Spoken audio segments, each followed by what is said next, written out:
Assalamualaikum warahmatullahi wabarakatuh. Setelah kita mempelajari daripada Adurun An-Nafis, kitab daripada Syekh Aulia Kalimantan, wali Allah yang ada di Kalimantan, Syekh Muhammad Nafis Al-Banjari Al-Kalimantani, maka kita melanjut kepada Al-Hakikatul Al-Muhammadiyah, asal kejadian diri dan alam semesta.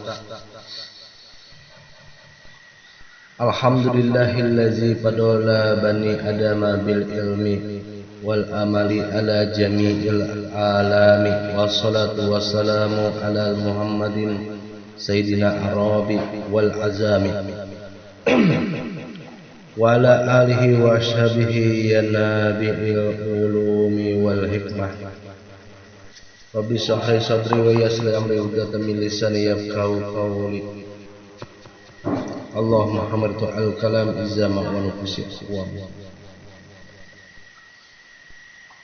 Sebelum kita melanjut daripada pembacaan kitab dan penjelasan daripada Al-Hakikatul Muhammadiyah, bersama itu kita bersalawat dulu kepada Nabi Sallallahu Alaihi Wasallam dengan para sahabat dan para keluarganya dengan membaca Allahumma sholli ala Sayyidina Muhammadin wa ala alihi wasallim, dan membaca kitab Fatihah kepada penyusun kitab daripada Adurun An-Nafis, Syekh Wali Allah Syekh Muhammad Nafis Al-Banjari atau Sayyidi Syekh Muhammad Nafis Al-Banjari. Al-Fatihah.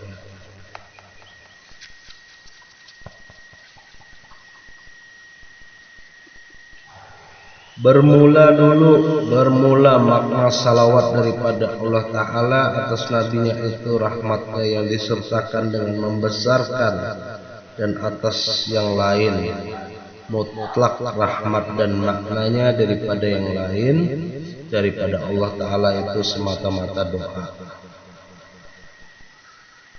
Ketahuilah olehmu bahwasanya salawat atas Nabi Sallallahu Alaihi Wasallam itu setengah daripada sebesar-besarnya barang yang mendampingkan diri hamba kepada Tuhannya Subhanahu Wa Taala.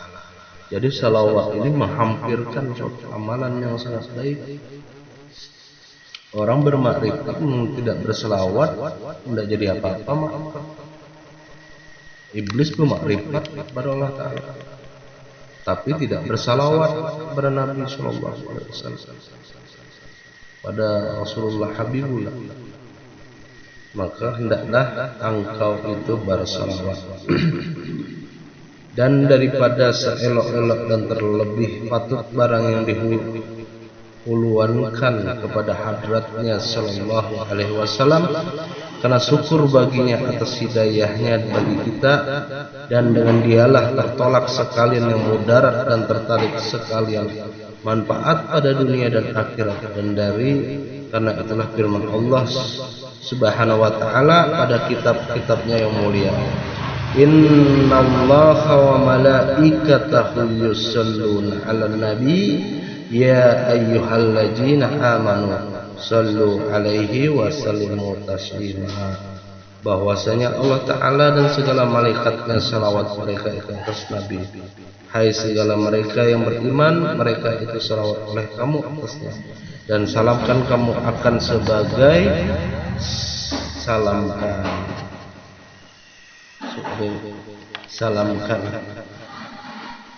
Al-Ahzab ayat 56. Dan bersabda Nabi Sallallahu Alaihi Wasallam, man shalla alaihi salatan wahidatan sallallahu alaihi biha asran.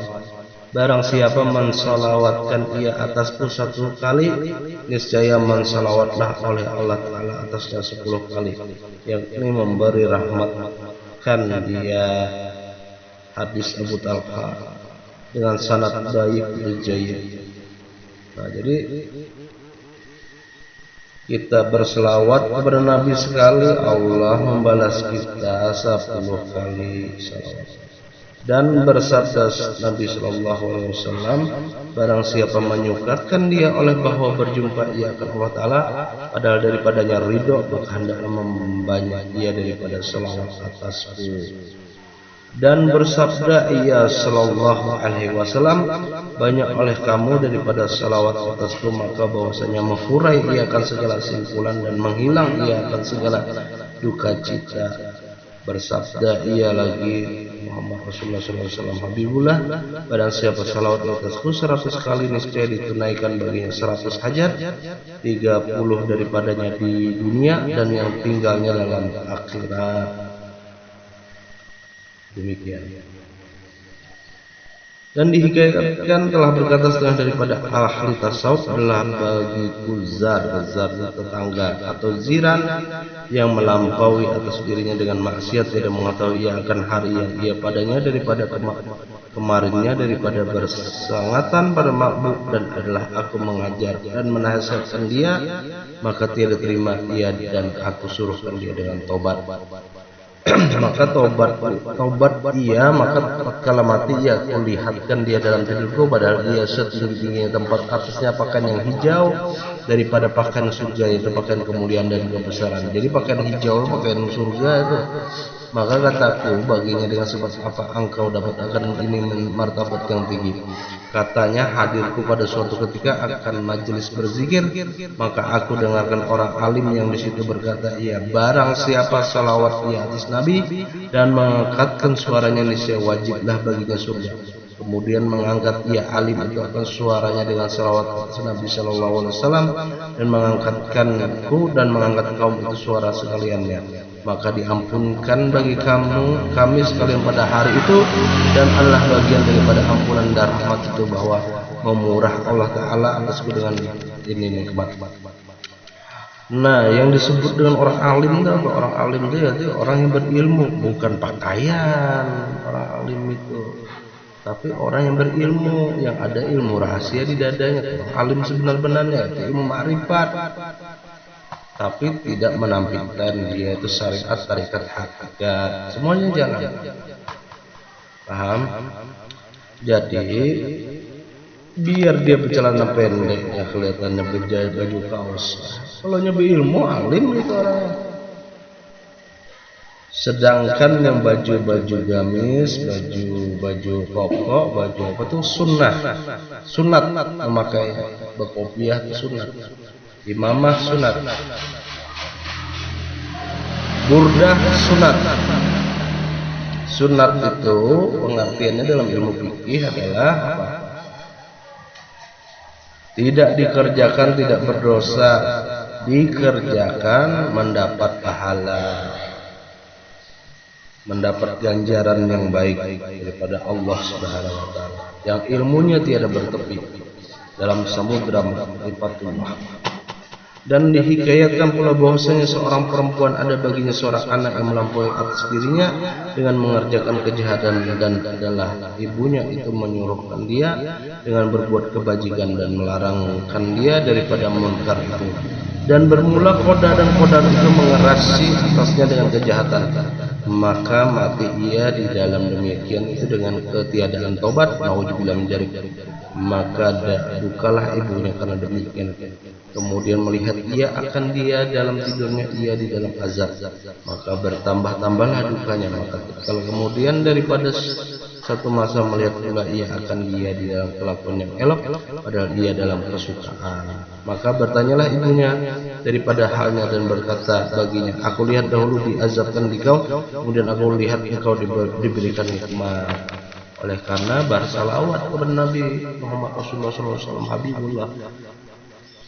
Maka berkata ia, lalu seorang laki-laki melampaui ia atas dirinya dengan kuburan yang aku padanya, maka melihat ia kepada segala kubur dan berpikir ia pada segala pura akhirat dan mengambil itibar itu pelajaran ia dengan segala orang yang mati, maka menangis ia di atas segala kesalahannya dan menyesal ia atas segala dosanya dan taubat ia kepada Allah Ta'ala dengan sebenar-benarnya taubatnya, kemudian membaca ia Al-Quran dan salawat ia atas Nabi Sallallahu Alaihi Wasallam 10 kali, kemudian membaca pula ia salawat yang ke-11-nya dan dihadiahkan pahala bagi ahli kuburan itu, maka dihadiahkan pahala itu atas kami sekalian, maka mengenakan daku satu jusuk itu satu tak bagian daripadanya, maka mengampunilah Allah Subhanahu wa taala bagiku dan dapatlah bagiku daripada nikmat barang yang engkau lihat.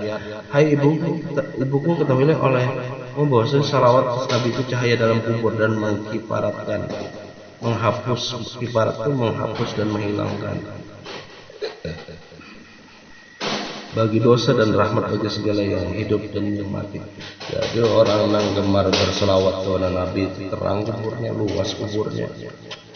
Bagaimana yang diselawati adalah ayah rohani daripada insan manusia,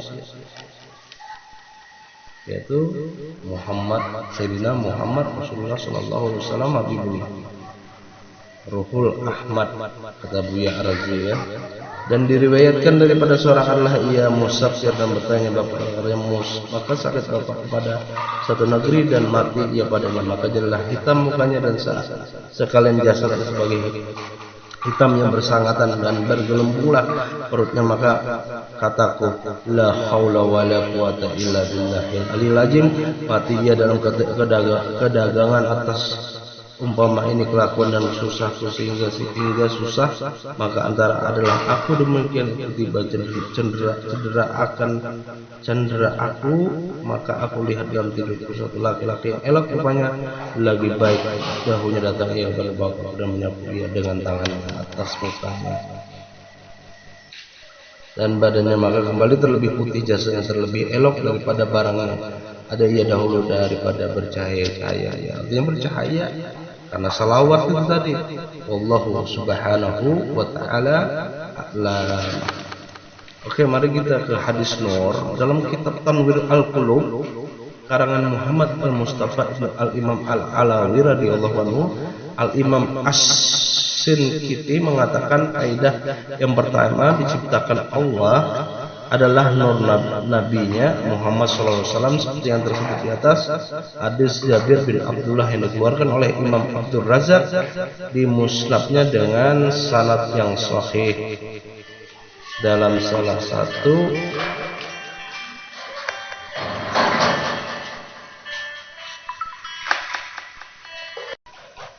A'udzubillahi minasyaitonir rajim. Bismillahirrahmanirrahim. Qala Jabirin Sa'altu Rasulullah sallallahu alaihi wasallam an awali sayin khalaqahu Allahu qabla al-asya qabla nurun nabika Jabir khalaqallahu summa khalaqa minhu kulluhu khair khalaqa ba'dahu kulla syai'in wa hina khalaqahu aqamahu qada ammahu fi maqamil qurbi nasja in isnata asyarata alfi sana summa ja'allahu arba'atan aqsami wa khalaqal arsa min ismi wal kursiyya min ismi wa hamalat al-arsi min ismi wa aqamal qisma rabbi'a fi maqamil hurubi isnatai asyara alfisana summa ja'allahu arba'ata aqsama wa khalaqal qalama min qismi walauhi min kismi wal janati min kismi wa aqamal kisma rabbi'a fi maqamil hawfi isnataw asratan alfi sanah dan seterusnya. Kita artikan aja langsung. Sayyidina Jabir berkata, saya bertanya kepada Rasulullah SAW tentang yang pertama diciptakan oleh Allah sebelum segala sesuatu diciptakan. Nabi menjawab, nur Nabi engkau wahai Jabir. Kemudian darinya Allah menciptakan segala kebaikan dan kesudahnya Allah menjadikan segala sesuatu. Ketika menciptakan Allah menempatkan di hadapannya di tempat kedekatannya atau makam Al-Qurb selama 12.000 tahun. Kemudian Allah menjadikan 4 bagian. Dari bagian yang pertama Allah menciptakan arsy, dari bagian yang kedua Allah menciptakan kursi, dari bagian yang ketiga Allah menciptakan penanggung arsy dan pemelihara. Alhamdulillah. Dan pemelihara kursi, dan Allah menempatkan bagian yang keempat di tempat cinta makam Al-Qulub. Kemudian Allah menjadikan yang 4 bagian daripada bagian yang pertama Allah menciptakan kalam, dari bagian yang kedua Allah menciptakan lauh, dan dari bagian yang ketiga Allah menciptakan surga. Bagian yang keempat ditempatkan Allah di tempat takut makam Al-Khawf selama 12.000 tahun. Kemudian Allah membaginya menjadi 4 bagian. Dari bagian yang pertama Allah menciptakan malaikat, dari bagian yang kedua Allah menciptakan matahari, dan dari bagian yang ketiga Allah menciptakan bulan dan planet atau bintang. Dan Allah menempatkan bagian yang keempat di tempat yang harap atau makam Ar-Raja selama 12.000 tahun. Kemudian Allah membaginya menjadi 4 bagian. Dari bagian yang pertama Allah menciptakan akal, dari bagian yang kedua Allah menciptakan ilmu dan sifat lembut hilim, dari bagian yang ketiga Allah menciptakan pemeliharaan atau ismah dan taufik, dan Allah menempatkan bagian yang keempat di tempat malu makam Hayya selama 12.000 tahun. Kemudian Allah memandangnya, maka nur itu berkeringat dan meneteslah darinya 120.000 tetes. Dari setiap tetes itu Allah menciptakan ruh para nabi dan rasul. Kemudian ruh para nabi bernapas, dan dari setiap napas mereka Allah menciptakan ruh para wali, orang yang beruntung, orang mukmin yang taat hingga hari kiamat. Oleh karena itu arsy dan kursi berasal dari nurku, kata Nabi Muhammad SAW. Kurubiyun, para penghulu malaikat, berasal dari nurku. Para malaikat ruhaniyun berasal dari nurku. Surga dan segala kenikmatan abadi yang ada di dalamnya berasal dari nurku. Maka matahari, bulan, planet, bintang, akal, ilim, dan taufik berasal dari nur Nabi Muhammad SAW. Ruh para rasul, nabi, orang beruntung, syuhada, dan orang soleh berasal dari nurku juga jar.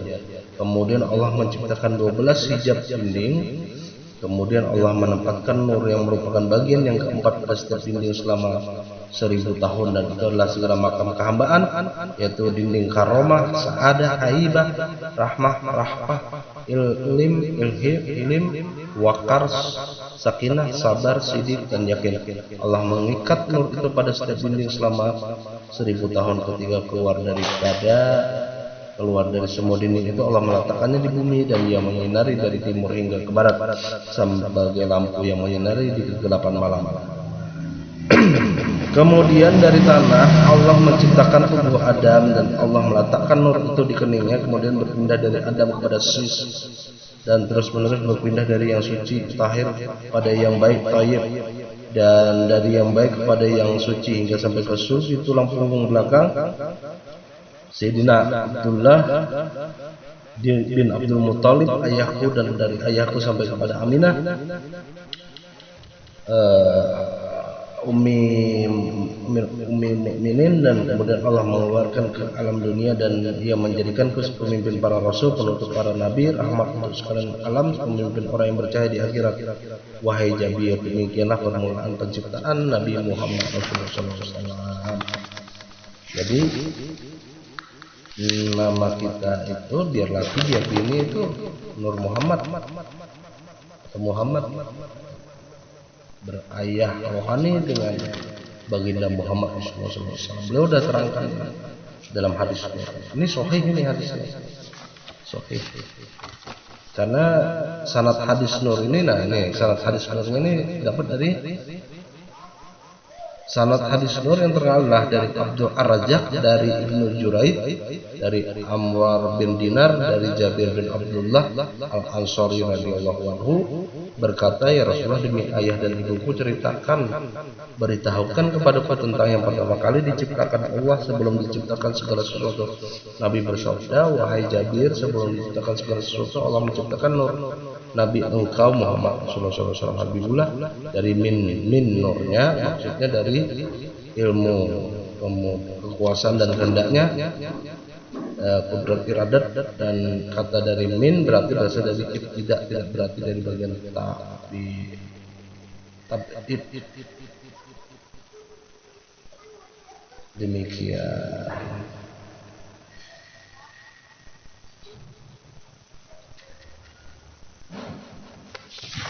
Wabillahi taufiq wal hidayah. Wassalamualaikum warahmatullahi wabarakatuh.